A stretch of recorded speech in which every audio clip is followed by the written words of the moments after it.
Okay, let's look at exclusive inequalities. We'll be dealing with exclusive inequalities today and the graphical representation of exclusive inequality. In exclusive inequalities, we have the two signs to use, which are greater than sign and less than sign.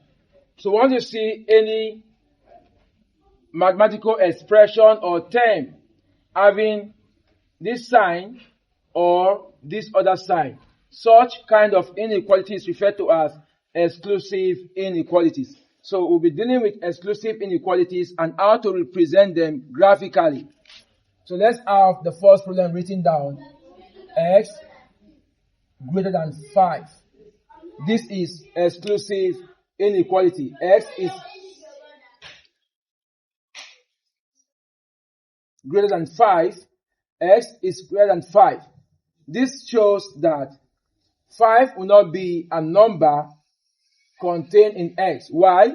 Because the sentence is, or the mathematical statement is X greater than 5. So the numbers that we can see in X would be numbers from 6, 7, 8, 9, because X is greater than 5. Now, how do we represent this in a graph? You need to recall that we've treated number line. If you have not gone through number line study, you need to get an idea about number line from that particular teaching. So I'm going to draw a number line. We want to represent X is greater than 5 graphically. In our number line, we have our integers, the positive and the negative integers, with 0 as the center or origin. So there's no negative number here. What we have here is plus 5. So I can put my 0 here, then write out my numbers 1, 2, 3, 4, 5. I'm going to stop at 5. There are two ways to draw the graph of X greater than 5. I'm going to use the first one and show the second one later. The first one, I'll indicate my arrow here. Put my circle on the 5 because it is the 5 we are looking at. X is greater than 5. Now, it is exclusive. So the circle will not be shaded. It will be kept open in this form. But you just need to indicate the direction of the arrow by reshading a particular part of this line. X is greater than 5, so that the arrow will be going at this direction. We'll be moving ahead. Less than will be moving backward. Greater than will be moving forward. So I'll be shading this arrow in this form. I will increase the shading of this arrow at this part because X greater than 5 is going this way.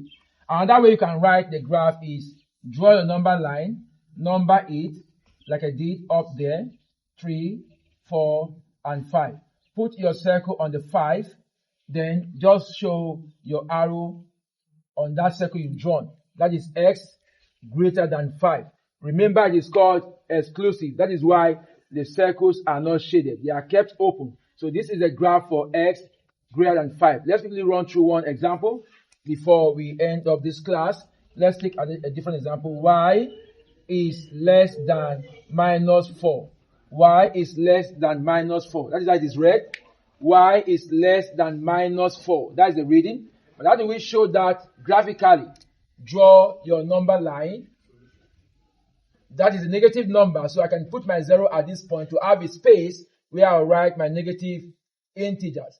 0, minus 1, minus 2, minus 3, minus 4. Now, the first method I said, indicate your arrow here. Put your circle on the minus 4 because that's our consign. It should be open because it is exclusive. Then shade, increase the shading of that line pointing at this direction. Y is less than 4 and less than movement is backwards. Or you use the second method of line. You have your 0, minus 1, minus 2, minus 3, minus 4. Here is plus 1, please. Here is plus 1, but the number is not positive, it's negative. So go to where you have the minus 4 and just indicate your arrow on the circle pointing backward because it is less than minus 4. So these are the graphical representation of the numbers. X greater than 5, we have these two graphs. Either you use this one or this. Y less than minus 4, we have two graphs. Either you use this one or this. Your answers are correct. So this is all about exclusive inequalities. So we use this sign or this sign for exclusive inequalities. In our next class, we'll be looking at inclusive inequalities.